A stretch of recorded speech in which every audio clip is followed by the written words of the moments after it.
This is Nature 10. And this presentation has a very curious title. The title is Gender Pair Pair.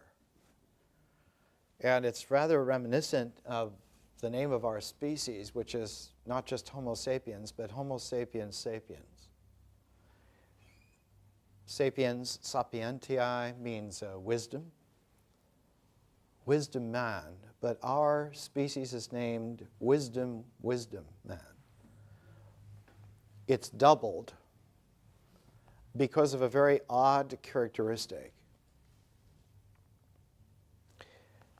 Pairedness is so deep that the primordial pair itself is paired, so that you get the archetype of the square, and from that the corollary archetype of the angle. And all of our languages, all of the informed languages of this planet, have a characteristic geometric metaphor that there is such a thing as an angle of vision. There is such a thing as coordinates, and the angle from where the coordinates meet out, that angle of vision gives us an angle of vision into an area which, even though unspecified most of the time, is the interior area of a square. And so I have used a term called the square of attention, and that our square of attention is rather like what the British Empire used to call the big picture. It is the largest frame of reference. Notice how the language just has it built in. And that in a frame of reference, we have learned in the last especially 1800 years, that the frame of reference is actually a cube. So that there is not just a plane of 2 dimensions, but that there is a cube of 3-dimensional space. And in addition to the geometry of a square, there's the trigonometry of a cube, and that the cube has a definite relationship to the sphere. So that as the square and the circle are related together, the cube and the sphere are related together. From the earliest development of cubes and spheres, there was always the connotation that if you want to understand integrals, you use squares and circles, and if you want to understand differentials, you use cubes and spheres. So that if you wanted to understand the diagrammatic accuracy of an idea that someone would have in their imagination, you would use a circle or you would use a square. But if you want to understand the mysteries of nature, you have to use a cosmic sphere or cosmic cube quality. I'm using a kind of a language which goes back both to the more ancient integral sense of wisdom, but also bridges instantly into that more developed wisdom or wisdom squared kind of sphere or cubical quality of language. And this language was developed, the language that I'm using was developed in the 1960s originally. And I've been trying to give you examples of poetry of mine from 40 years ago, 35 years ago, to let you see how the language at that time in its genesis was coming to be what the complex language that I use today its roots, its origins, and give you a sense of acclimating yourself to something which is rather sophisticated by now. So I'm going to give you a poem from 1967. At this time, I was studying Chinese in San Francisco and discovering, as my major professor was telling me, that my feelings were Chinese, and the reason I had such a difficulty growing up in Western culture is that I wasn't Western in terms of feeling. And so here's a poem about the most famous of all the Chinese poets, Li Po, from 1967. And it was in a moment where I realized that the Chinese sentience, not the intelligence so much, but the sentience, that Chinese language, feeling, understanding, was much more acclimated to a physics of relativity than were any Western language minds. And that eventually, in time, Chinese physicists would probably take the lead in planetary development. This was in 1967. So this is a poem called Musing on Li Po with Relativity. He was madly the greatest poet who ever lived, and madly still is. Tu Fu dreamed of him and thought of him even at the world's end. If with a little more wine in time and pure space in place of place, I could just now greet old Taoist Li Tai poem for poem, contemplated, rather stared, glared straight through the moon's reflection, wet, sent his 1,000 autumn name downstream fast to the equation. If one old MC squared can do all that, we are never, oddly, going to get sober. This quality of a poetic displacing what? It's a language that has a poetic which displaces rhetoric. Because the classic integral of a language form is always subsumed under a discipline known in Western times from the Greek as a rhetoric. Rhetorical. It has rules of expression. It has rules of grammar. These rules of grammar have a logic to them. This logic is consonant with an arithmetical quality of being able to count on it. And this grammar and this logic, this arithmetic, belong together and go together, and that these disciplines are together.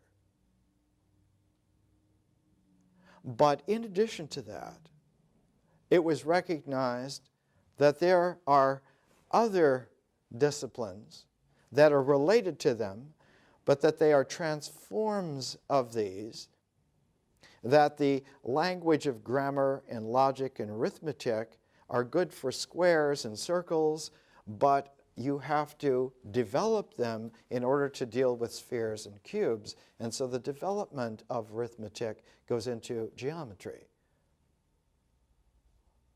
The development of a logic goes into a music. The development of a grammar goes into a cosmic discipline that's like astronomy. And rhetoric was always grouped with the easier, with the more basic, integral set of grammar, logic, and arithmetic. So that grammar, logic, and arithmetic and rhetoric were always a square And they were so well known as a square that they were passed on in the Middle Ages in the West as a set known as the Quadrivium. The Quadrivium. And music and geometry and astronomy were passed on as a triangle. It was called the trivium. And the quadrivium as the square and the trivium as the triangle were the 7 basic arts. And they were put together in the sense that the square was learned first and then the triangle like a lintel over it, so that you learned the way that integration happens by these 4 disciplines: grammar, rhetoric, logic, and arithmetic. And you learn the development of those to project them out into a larger realm of the cosmos by music and geometry and astronomy. And those 7 liberal arts were the basis of learning for many thousands of years in the West. In the high classical antiquity, medicine and architecture were always added to those 7, so that there were nine basic liberal arts. And as a matter of fact, one of these was transformed. You had the sense of rhetoric being transformed into poetry. And when rhetoric was transformed into poetry, it recalibrated these 9 disciplines so that the disciplines morphed into something different. And you had, along with poetry then, one of the arts that was there was epic poetry. Epic lyric, poetry was always lyric, it's personal expression. And history came into play as a new discipline. And so instead of the old 9 disciplines, the core of which was the square and the triangle, you had 9 disciplines that were not so much disciplines, but that they were gifts of divinity to man. And each of those 9 had a muse. So that as soon as rhetoric was transformed into a poetic, the whole scale of what human beings were capable of in terms of structuring themselves and the world in which they lived transformed out of disciplines into the arts which suddenly were gifts of divinity to man, gifts of God to man. And those 9 muses had a separate kind of an ordering, a second kind of grouping.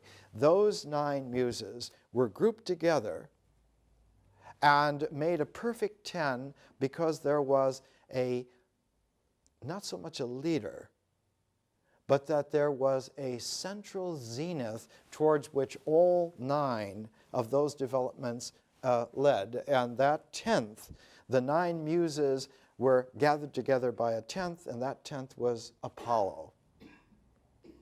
So that the whole quality of a poetic language led to Apollo, whereas the quality of the disciplines led to schoolmasters, exemplified by supposedly wise professional schoolmasters who in Greek were called sophists. So that if you use a language which has rhetoric as its driving engine, you end up with sophistic understanding. Whereas if you use a poetic language, you end up with an Apollonian grandeur of the ability to include within your purview a creative, transformed cosmos. The one leads to being disciples of some clever teacher. The other leads to being at home in a cosmos which is ever growing and ever changing. And so we use a poetic language rather than a rhetorical language, because the rhetorical tradition of language, especially in English, had reached a dead end. Not just a box canyon, but a dead end. It reached a precipice of absurdity, and had reached that by the middle part of the past century. By 1950, the English language had become bankrupt of the ability to generate meaning. Two of the most competent exemplars, not so much critics of the language, but exemplars of the difficulty of using English expressively in any rhetorical way, were Samuel Beckett in drama and Ludwig Wittgenstein in philosophy. And Wittgenstein's silence pairs up with Samuel Beckett's dramas, which lead to the protagonist being reduced to an absurd pair who are waiting for a Godot who will never show. Or leading to the Beckett drama where two trash cans on the stage each have somebody living in them. Man reduced to living in a garbage can. And the only possibility of discourse is to nag at your fellow trash can dweller. So that the language itself had to be transformed completely. The entire base of its vocabulary, the entire quality of its grammar, its entire syntactical operation, and its visionary capacity had to be completely redone. And that was done in the second half of the 20th century. So that you have now before you a kind of a language which has gone through a tremendous historical development, and for the last 40 years has been transformed again and again and again until it no longer seeks to find some kind of stasis which has a rhetorical certainty so that it has some place to stand, some place to which it can just tack itself down and rule out new lines of grammar and logic, new lines of rhetoric and arithmetic, but instead a language which has learned to fly and doesn't need to find any kind of stasis ever again. A language that is home in spaceships, even if spaceships aren't made out of metal. The language of musing on Li Po with relativity in 1967 became the kind of language that was able to translate the Tao Te Ching into English some 30 years later, and reads somewhat like this. This is chapter 28. The two Chinese characters at the head of this section, resuming uncarved. Who knows presence masculine keeps presence feminine, becomes heaven-earth's tuning fork.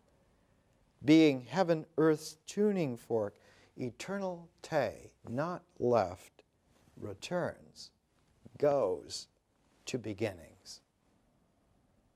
Who knows the white keeps the presence of black, becomes heaven-earth's measure. Being heaven-earth's measure, eternal Te, not messed, returns, goes to non-selflessness. Who knows deep glory and keeps humility, becomes heaven-earth's indention. Being heaven-earth's indention, eternal Te, then intact, goes, returns uncarved. Uncarved, ready. Being's vessel. Spirit gen, utilizing this then being is our official chief. Therefore, for great handling, don't carve up. And good old Lao Tzu giving us a way which no longer balances between polarities, but learns to pirouette spontaneously into a synergy syntax that doesn't have to alight anywhere. And out of this kind of capacity, the language, the Chinese language of Lao Tzu some 2,500 years ago, within about 5 generations, matured and morphed into the language of Chuangzi, where Chuangzi could say very easily that he was a bird who had flied so long going north that he would just now fly south. It's a capacity to do a spontaneous 180-degree abrupt movement that's within the continuity of the movement. And this takes time out of a sequence, out of a ruled line sequence, and puts it into that bow tie eternity.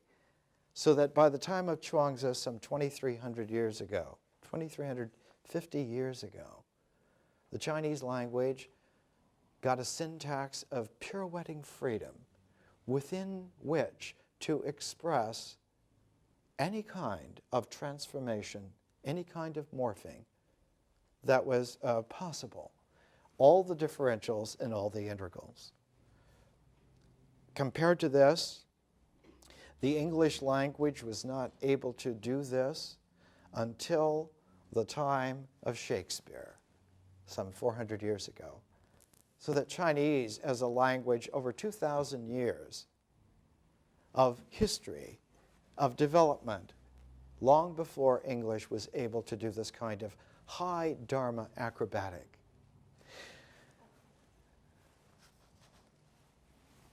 In classical antiquity in the West, the way in which a civilization was structured was always because there was an epic basis upon which the entire structure was founded. Classical Greece, as opposed to the previous phases of Hellenic civilization, previous phases including Mycenaean Minoan Greece, which was operative 1,000 years before Pericles ever had the Parthenon built. But classical Greece was based upon Homer. And in that way, classical Rome decided that it needed to have its own epic so that Rome could be founded on a firm epic basis. And on that note, Augustus Caesar commissioned the greatest poet of his age, Virgil, to write the Aeneid. And the Aeneid became the epic basis of Roman civilization. Like classical Greece founded on Homer, the Roman Empire was founded on Virgil. But Virgil chose, as his model for the way in which the Aeneid used language, he used the Iliad of Homer. But there was another poet, not commissioned by Augustus, about the same time, a little bit different in temperament from Virgil. And he used the Homeric language of the Odyssey rather than the Iliad. The Greek in the Iliad has a somber, relentless pacing to it. When you hear the Iliad chanted in classical Greek, someone once characterized it as the launching of a great gray battleship in a fog, and it slips monumentally into the bay. And all that you hear is the great wash of water as this deadly machine takes its course. Whereas the classical Greek of the Odyssey has a light tripping cadence, almost as a skipping kind of a dance. And the Roman epic poet who used that kind of Latin was Ovid. and his epic is called the Metamorphoses. It's not about founding Rome as an empire on an immovable foundation and basis. The Augustan Principate determined that the Rome of its founding would be an eternal city. It would never be pried loose from these foundations.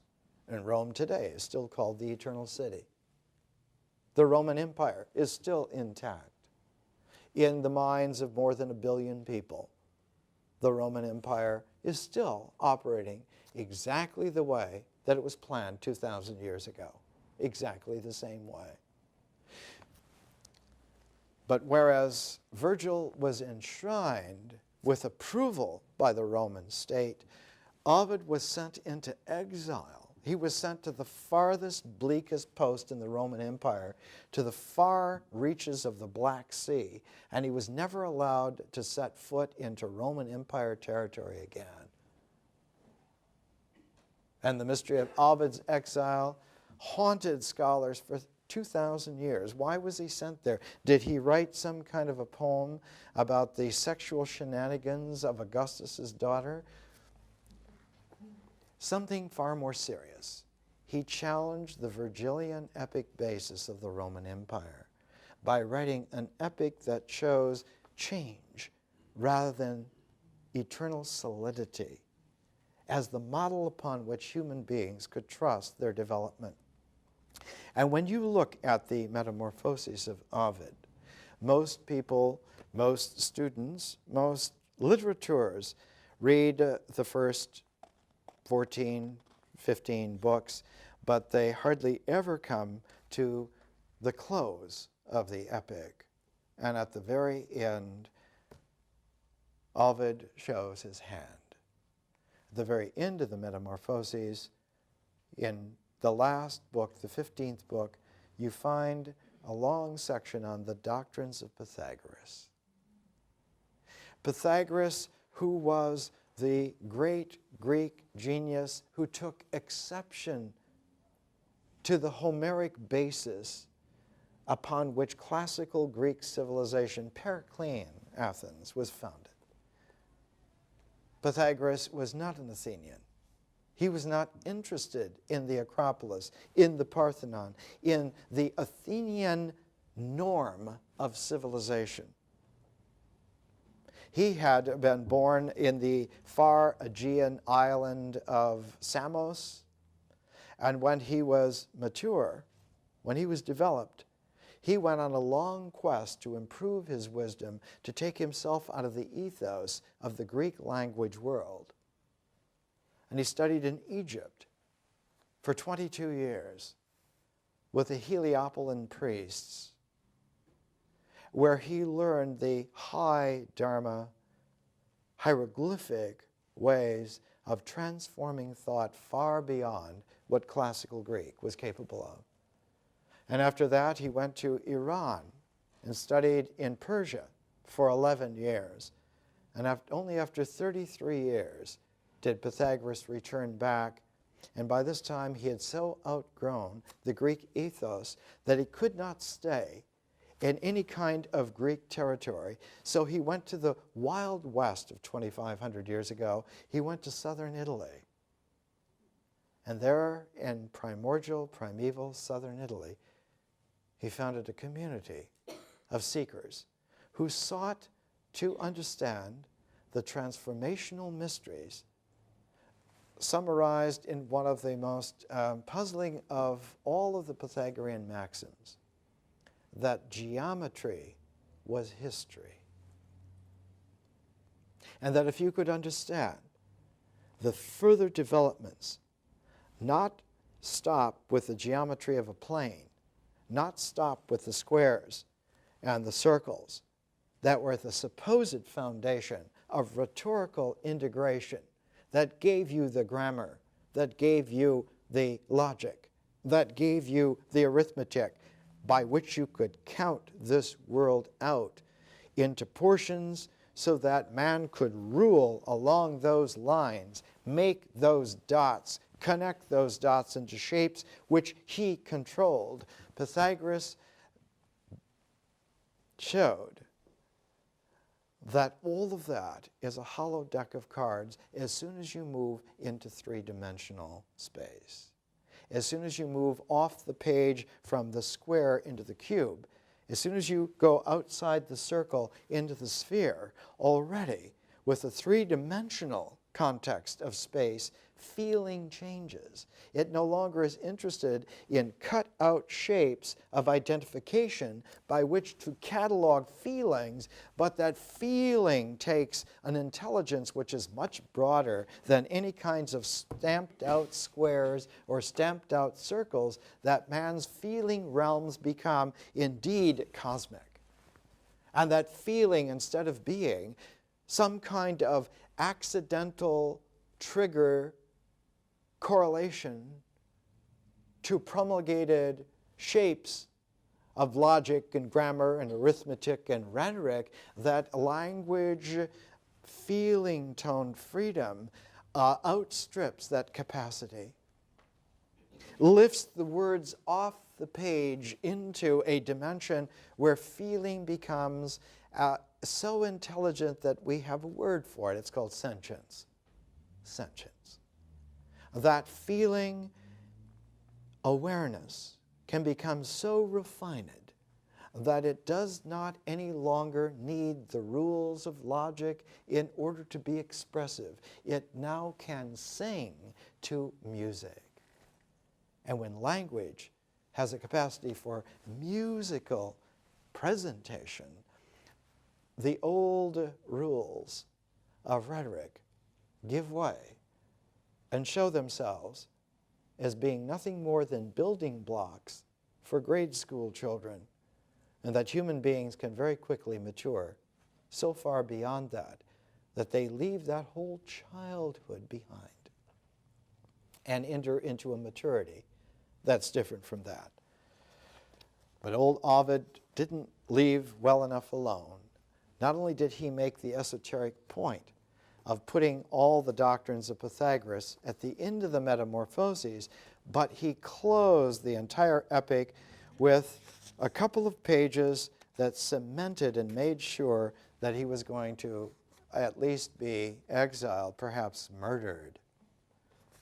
The last section of the Metamorphoses is called the Apotheosis of Julius Caesar.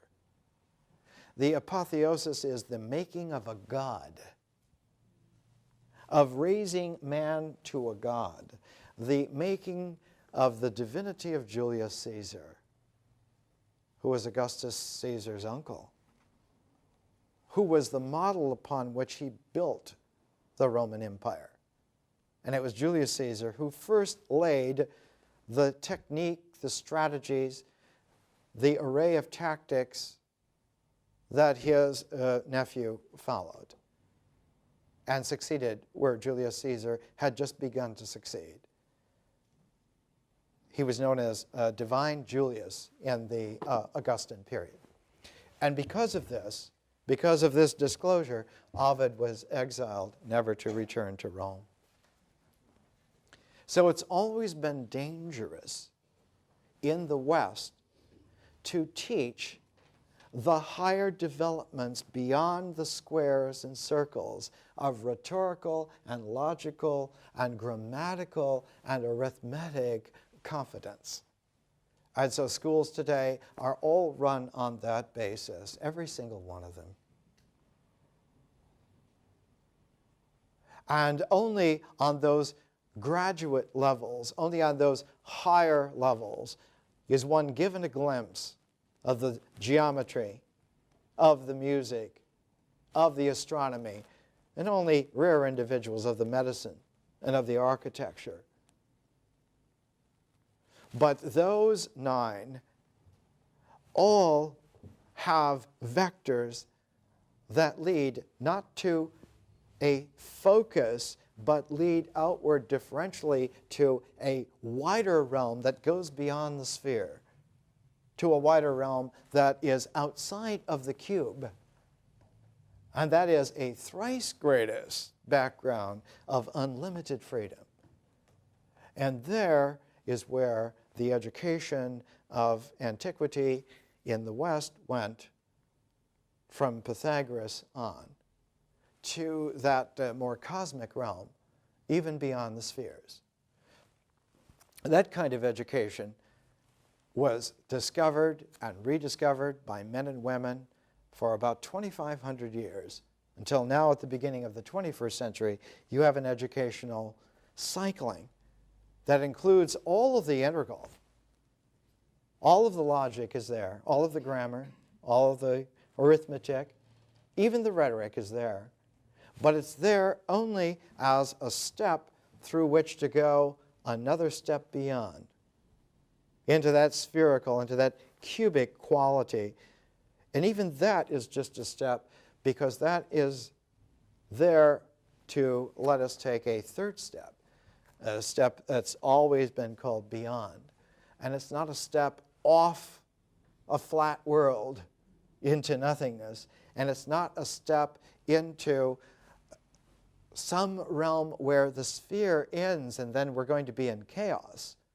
One of the great medieval illustrations of the tremendous fearfulness that always surrounded this third step was a great sphere of the cosmos, and some philosopher, wise man, leaning over and having looked outside of the final sphere, saw the gears of God that moved this final sphere, and the expression on his face was one of abject horror, that he had seen, as Melville says in Moby Dick, he'd seen the foot of God on the treadle of existence. Melville said that of the cabin boy Pip, who fell overboard and plunged so deep into the ocean that when they fished him out, he was always in a mystical trance. And Melville said he had gone so deep that he saw the foot of God on the treadle of existence. And Pip, from ever after, the only thing he could do was when he sensed mystically that something was not right, he would rattle his tambourine like a rattlesnake would rattle his rattle. And at the end of Moby Dick, where the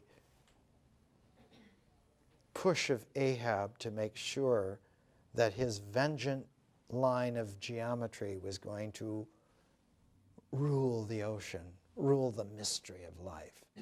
What does Ahab say in one part of Moby Dick? He says to Starbuck, he says, "Man, I'd strike the sun if it insulted me." Pip's tambourine sounds throughout the Pequod, which is silent, with this kind of trance that they have crossed a threshold. They've gone beyond the spheres. They've gone into a beyond, which was kept always in reserve as some kind of mystery that one should not talk about. Oddly enough, the experience in China had a very similar kind of a take to it. And after the development of the Chinese language in the time of Chuangzi, of being able to give in this humorous cosmic way the third dimension beyond space and beyond time into the eternal, there came a Chinese figure who founded a dynasty that ruled forever the way in which self-conception would happen there. The Emperor Qin, from whose name the Chinese take their name. We are Chinese, we're Chinese. The maker of the Great Wall. And the follow-up to him was like Augustus Caesar following up Julius Caesar. Julius Caesar set the tone and then was killed by his own friends because they feared him. But it was the follow-up by Augustus who founded it. The Emperor Qin lasted about 16 years, but the people who followed him founded the Han dynasty, and the Han are the Chinese Romans. And they ruled the same way that the Roman Empire ruled. At one point, Han Wu Ti One of the great emperors of the early Han had 130,000 retainers whose only responsibility was to keep him happy. This quality, where empires are made on the basis of ruled lines, led the man who received the Nobel Prize in 1950, Juan Ramon Jimenez, to say in the Nobel Prize speech, if they give you ruled paper, write the other way. Let's take a break.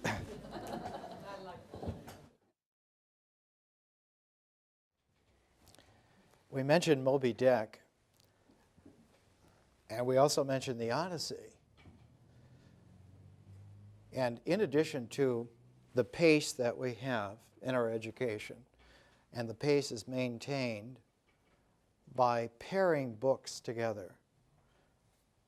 And for many reasons, books are both our promise and our bane, because the entire civilization, east and west, of this planet is founded on books. The whole structure of the mind, the whole character of integration, and thus, in a very peculiar way, all of the demons of deception have long since acclimated themselves to books. And so by using books as a vehicle, we are able to engage, to get into a life and death struggle with both the basis that allowed for the development of our minds and our civilization, our sensibilities, and our heritages, and at the same time get into a life and death struggle with the demons. We're using, though, something which has never been done before. We're pairing books together. We're using pairs of books because our strategy doesn't come from books. It doesn't come from the integration of the squares and the circles, nor does it even come from the spheres and the cubes. But our strategy comes from, as one might say, another realm, a third eye, a different quality that is not susceptible to time and space as being limitations, but only as being liminal provincial possibilities, which we can well handle and move on without having to bid them goodbye or even to say hello again. So this is a different kind of education. It's never been done before. This is a technique that is characteristic of wisdom traditions, but it's completely new, both in its language and in its strategy. So along with the pairs of books that we use like a metronome to keep ourselves paced, every month we shift to a new pair of books. Every lunar cycle we have a new pair that we deal with just temporarily for a while, so that the text quality of the books is lost in the shuffle, is left behind by many transformations. All the time keeping the pairedness intact, we have a single book which we use during the entire course of a year, and then the second year we choose a second book as the year-long reading. And this year-long book acts, as we would say in molecular biology, this is an enhancer. This is a quality that adds to the ability for the trace elements to record with a little bit more verve. And every 12 weeks, we stop the pairedness of the books and we take some classic from world spirituality, like the Tao Te Ching.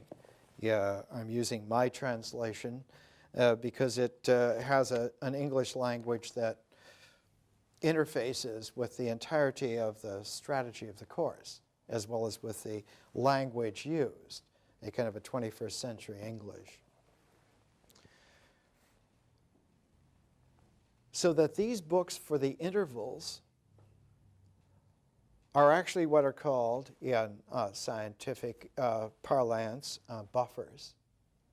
So that we have not only the pairs of books that we use as a pace, as a rhythm for our development, but we have an enhancer and we have buffers. And all of these together work in a choreography. And if you'll just work with them, I can guarantee to you that it will work. It'll happen.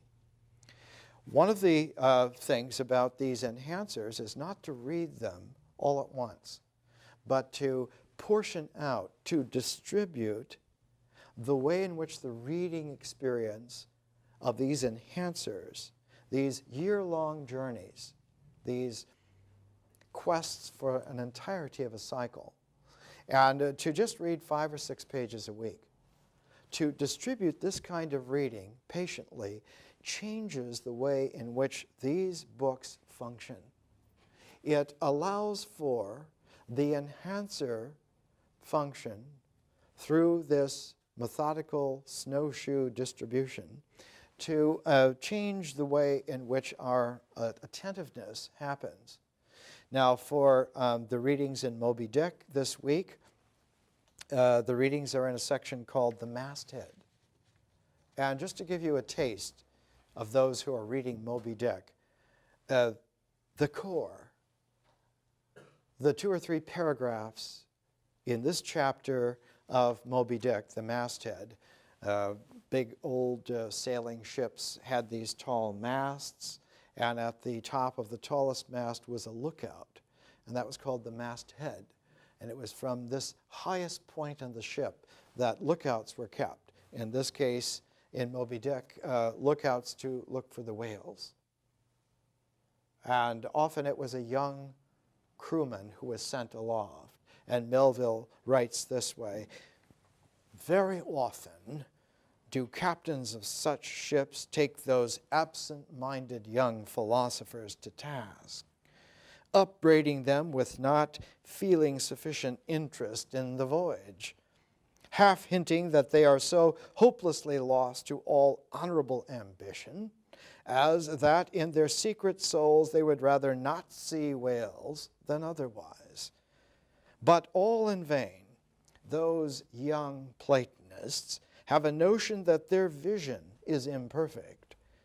They are short-sighted. What use, then, to strain the visual nerve? They have left their opera glasses at home. Why, thou monkey, said a harpooner to one of these lads, we've been cruising now hard upon 3 years, and thou hast not raised a whale yet. Whales are scarce as hen's teeth whenever thou art up here. Perhaps they were. Or perhaps they might have been shoals of them in the far horizon, but lulled into such an opium-like listlessness of vacant, unconscious reverie is this absent-minded youth by the blending cadence of waves with thoughts, that at last he loses his identity, takes the mystic ocean at his feet for the visible image of that deep blue, bottomless soul pervading mankind and nature, and every strange, half-seen, gliding, beautiful thing that eludes him.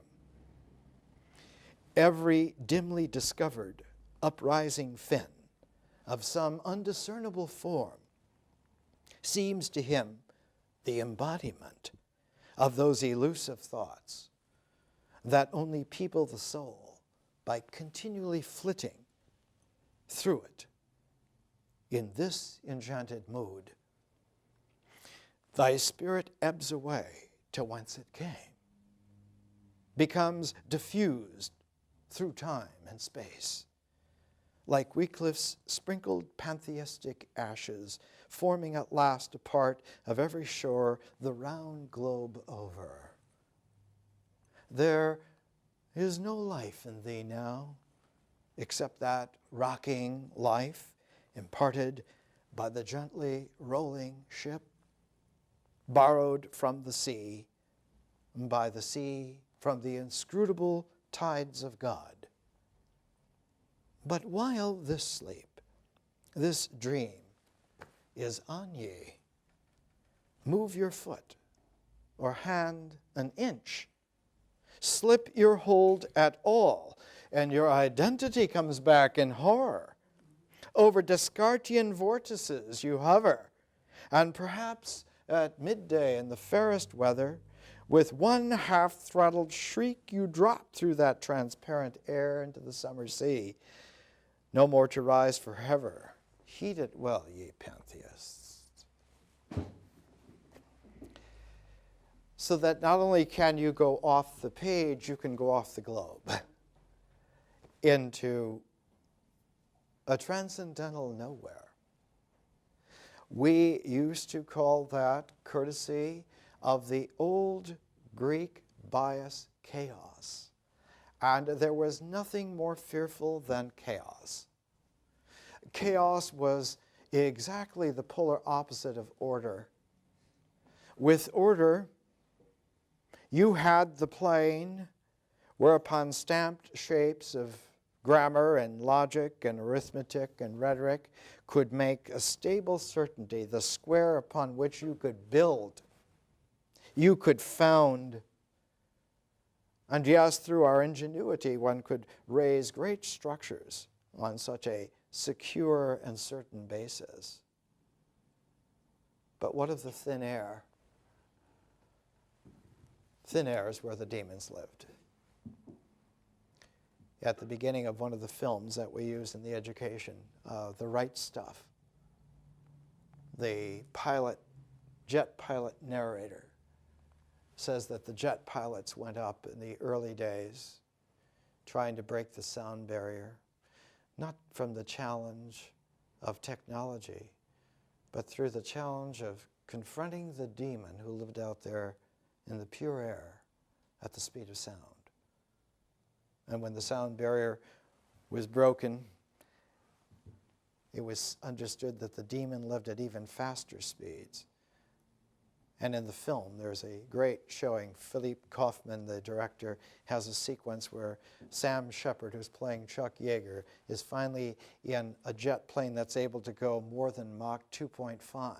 And at that speed, the air turbulence becomes like a circulating, rotating hole in the sky. And of course, he gets a dramatic conk out, and the ship almost crashes, and he brings it back. And when he lands, he tells one of the other jet pilots, really chase that old demon today.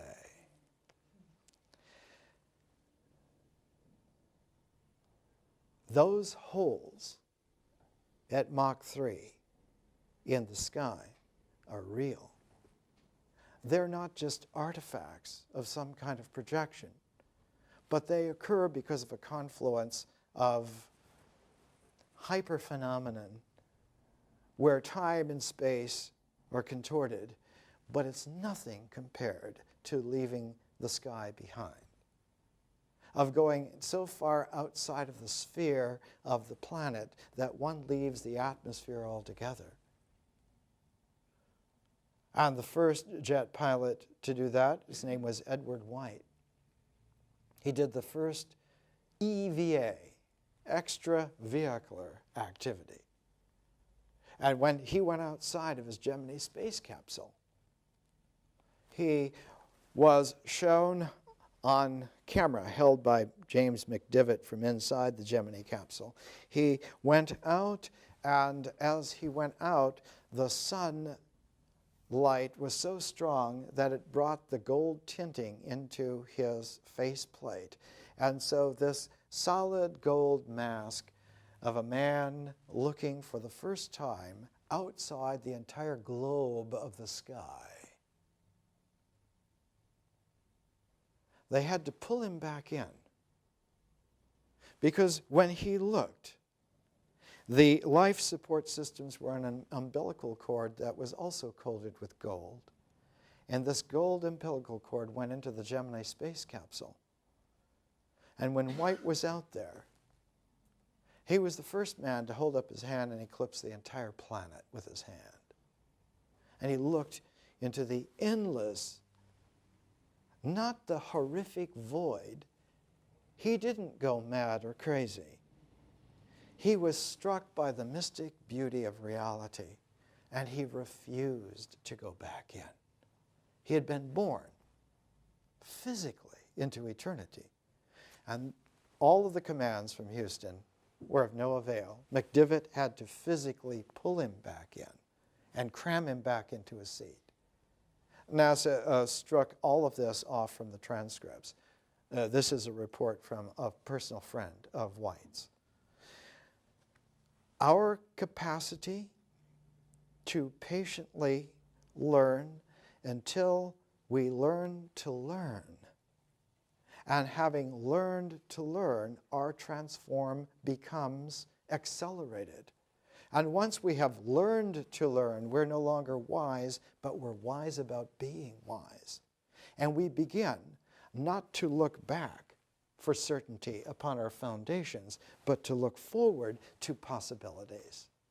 And someone who has learned to learn begins to bring into play the patient structures of seeding future possibilities that may or may not be used at any given time in any given place. And more, the differential strategy of a conscious person is to build, to seed, to nourish the further possibilities of indefinite freedom.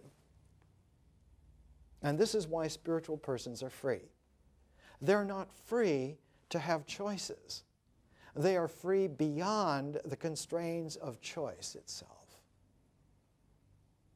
Now, anyone who is still clinging to the hierarchical authority, to the needed structures of those squares and those triangles and those circles, not to mention spheres and cubes, which are thought to be the ultimate, those people are suspicious of anyone who gets free. They want to pull them back, to edit out what they say, what it is possible to say, because all of this is fearful. There was a time for about 1,500 years in the West that one could not talk about the void. One could not talk about infinities. For scholastic logic, these were truly fearsome ideas, not to be mentioned, not to be dealt with. They were part of the chaos to which we will certainly fall worse than any hell. We have learned that chaos itself, completely random, completely mad chaos, generates its own structure out of the way in which reality occurs.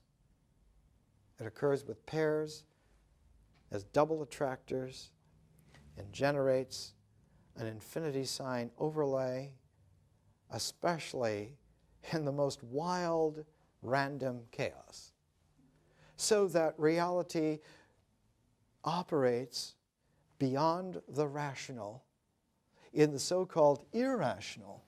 And the Greeks and the irrational, long an undiscussed subject in academia, undiscussed together. For the irrational was always a part of the reality of the classical backgrounds, East and West. The whole motif of developing Greek tragedy was the ability to confront an irrational threshold and to demonstrate to oneself that you lived through it. Greek tragedies were not plays to which you went for an entertainment or special dates through which you went for some kind of high elevating experience of culture. Greek tragedies were mandated for every man and woman of mature age. You had to go. There were special proctors who searched the houses, who brought out people who were reluctant to go. There were groups of city police who strung a cord between them, a rope, and corralled down every major street in Athens and ushered everyone at the appointed time to go into the theater of Dionysus. That's where the Greek tragedies were presented, because they were not Apollonian forms, they were Dionysian forms, Dionysian formlessnesses. They were forms that led to this infinite void outside of the spheres, outside of the cubes, outside of rationality. And one had to have the experience that you do not die, that you are not shattered, that one does not go mad, and that freedom is not a limitation, so that freedom is something within the limitation, but that freedom is an ability to have a concourse through all of the liminalities, so that one is at home in the pair of limited and unlimited. One of the first of all the Pythagorean opposites, limited and unlimited. That there was a quality where your breadth of capacity was that you could live in either state equally, and it made no difference to you. And thus you were freed from the constraints of having to clutch at the last offered safety of limits, which were always in the hands of those who had the most authority. And so human beings learned to live outside of the hierarchical territories that were centered upon what? Upon the most basic, primal, animal-generated sense of experience. One of the books that we're using is Jane Goodall's Through a Window. Her book, written in 1990 after 30 years of experience with the chimpanzees alongside on the eastern coast of Lake Tanganyika in what is now Tanzania. Jane Goodall, who was handpicked for this as a young girl by Louis Leakey. Her mother, Van Goodall, was a good friend of Louis Leakey. And Louis Leakey, the man who had grown up understanding Kikuyu before he could understand English, born in an Africa, which is now, that section is called Kenya. Leakey grew up as a member of the Maasai tribe, and he spoke Kikuyu. And he didn't know he was a white African till he went abroad. He went to study in England, and at Cambridge he discovered, to his great surprise, that he dreamed in Kikuyu, not in English. That he was a tribal elder. When the Mau Mau terror broke out in the 1950s in Kenya, Louis Leakey was the only European to be able to go to Jomo Kenyatta and the Mau Mau hierarchy and to make a case for not killing all of the Europeans, that there was such a thing as the deeper humanity of reality, which even the Mau Mau had to respect.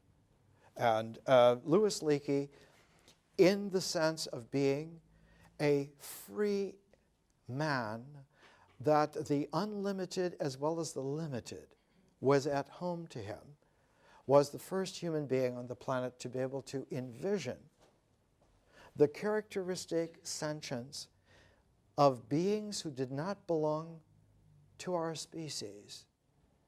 Not only didn't belong to our species, but didn't belong to the whole hominid line of many species. He was the first human being to be able to empathize with forebears of ours going back millions of years before the hominid family of species even developed.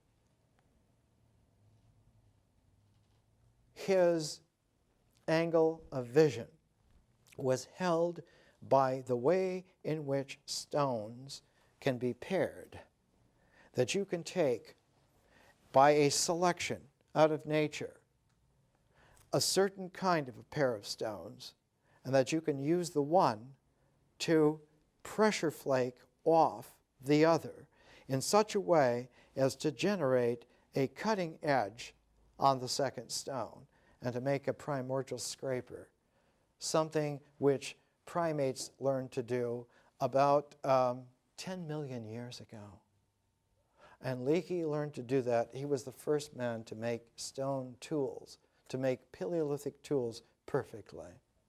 He could make scrapers and points almost at will. It was this Louis Leakey who picked Jane Goodall as a young girl to do something that no one had ever done, to go and live with a pre-hominid species, with the chimpanzees, and just live with them. To live with them every day, week after week, year in, year out, until she was at home with the chimpanzees as a chimpanzee. And this she did. It took her 2 years before she could even come anywhere close, within several hundred yards, of any of the chimpanzees. She ended up by not only knowing all of the individuals as individuals in the area, but all of the different animal species, so that Jane Goodall literally knew the personality, the character, perhaps is a better term, of all of the animals of this area. And today, Gombe is a national park in Tanzania. When she first went there, the hills were wild for as far as anyone could see. Now it's only a 2-mile diameter by several miles long strip along the coast of Lake Tanganyika.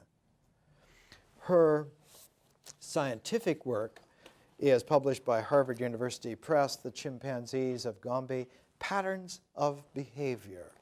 Patterns of Behavior. And it is Jane Goodall's Through a Window that we're using as one of our texts. And she learned something so startling in the primordiality of it that it challenged the entire mindset of the 1960s. She learned that chimpanzees can make tools, that they can modify certain selected blades of grass or twigs, shape them, to use them to fish for ants in anthills. These African ants have a severe bite. And that this technique of tool making can be passed on, inherited through a cultural pattern of behavior, so that chimpanzees from other districts do not know how to fish for termites, do not know how to select and tailor and make these tools, but that all of the chimpanzees in this one section, the Kasakila section of Gombe, acquired that capacity. And then a few years after that, she discovered to her horror that not only do chimpanzees occasionally eat meat, several times during a monthly cycle, catching the young infants of colobus monkeys, but that occasionally some severely impaired chimpanzees become cannibals and eat infants from their own little group, steal them away. And then discovered years later that there are occasional cycles where chimpanzees go to war. And groups of male chimpanzees from one territory invaded a territory which had split off for several years, where males of this other territory had split off long enough that the males of the original territory now took them as enemies and methodically went through a program of isolating them and killing them all brutally, one by one, until they were exterminated. The chimpanzee DNA line split off from our line 70 million years ago, so that when we are dealing with issues like war, we're not dealing with a hominid problem. When we're dealing with problems of society and institutional hierarchies, authority, territory, sexuality, we are dealing with issues that were there tens of millions of years before our species group even emerged. So that the answers are not sociological. They are not psychological. They're not from being good or feeling certain or confident about certain bases. That all of these solutions are extraneous to the severity of the ingrained depth of the problems, and that they are intractable until we are able to go deep enough into our educational freedom to go not only into the past, but to be able to recalibrate the past and to discover that that recalibration also has a resonance because it recalibrates the future as well. That possibilities that were never there before suddenly emerge into the realm of noumenal possibility and increasing strategic probability, and finally occur as a tactical definiteness. And one of the very first activities that emerged in that way was the ability to go to the moon. The Apollo strategy of going to the moon, when it was announced, was not possible. It was not technically possible. It was not mathematically feasible. We had to learn how to do it while the process of making that activity, mission come into being was put into operation. So that we learned within about 6 months of actually doing it, how to do it. And great as the Apollo achievement was, an even more startling, long-distance example of recalibrating the past so that the future possibilities emerge that were never there before was the Voyager mission. When Voyager was launched in 1977, its transmitters were not strong enough to send a signal that could be detected anywhere by anything on the planet much beyond Saturn. And it was only through ingenious recalibrating and learning and re-engineering that Voyager was able to send back information from Uranus almost twice as far as Saturn, and then 3 years later send back information from Neptune, which at that time was the farthest planet out in the star system, and to receive information even into the 1990s that was so faint that it was not possible to imagine in 1977 that a signal that faint could be recovered from the chaos of the natural occurring radiation of the edge of the star system. We learned how to create possibilities that were never there before by recalibrating the past accomplishments. This is a scale of freedom that we now have in the 21st century. And this is a kind of an education that recalibrates the entire past of the planet in terms of the civilization and the mind, because these are the real junkyards. They're the real sites of the real demons. Our minds and our civilizations are worse hells than anyone could imagine, but they needn't be at all. Those are all artifacts of ignorance. They have no bearing in reality whatsoever.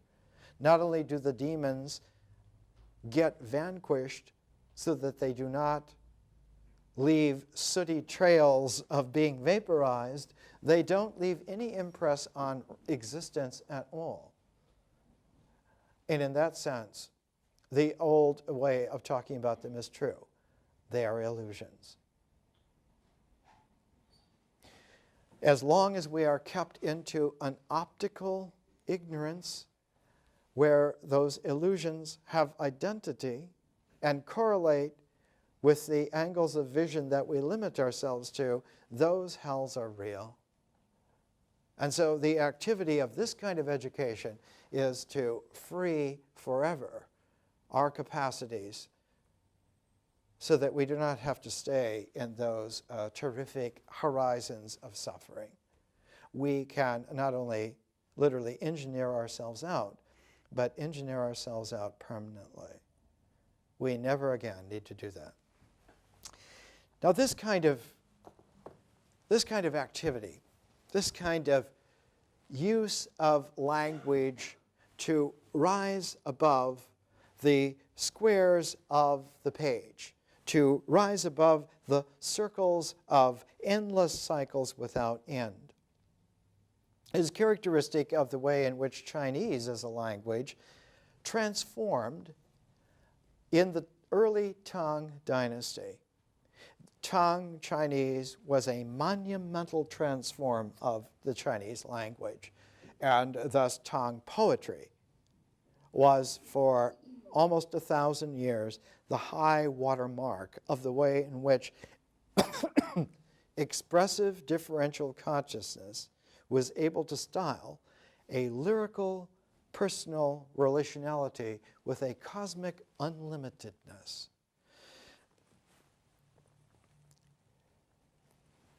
At one of the historical cruxes where the Tang dynasty raised itself to one of the highest levels of civilization that the planet has ever seen, the entire civilization broke like a pencil that was over-sharpened. And overnight, China was plunged into one of the worst atrocities and nightmares of its entire history. It's called in textbooks the An Lushan Rebellion. China's population at the outbreak of the An Lushan Rebellion was about 51 million people. Within 2 years, 17 million were dead through unbelievable butchery, wars, ceaseless activity, right at the pinnacle, at the crux, at the apex of Tang brilliance. And at that point, the two greatest poets of Chinese history, Li Po and Tu Fu, were banished to opposite ends of the Chinese empire.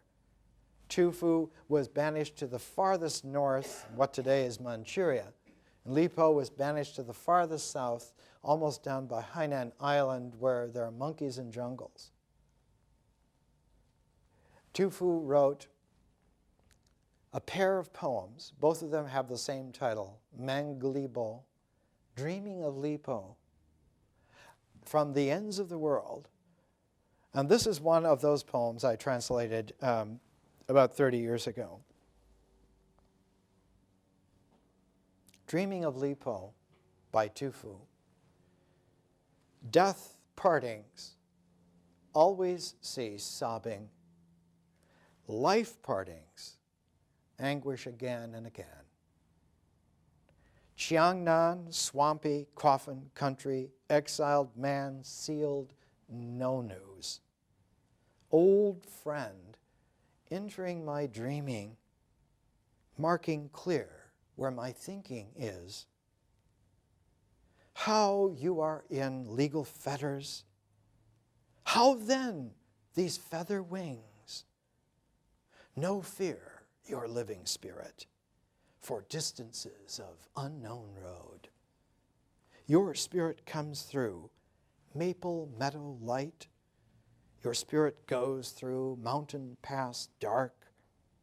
Sinking moon fills these roof beams, perhaps yet flushing out your features. Deep waters, broad waves, dragon waters, don't get got.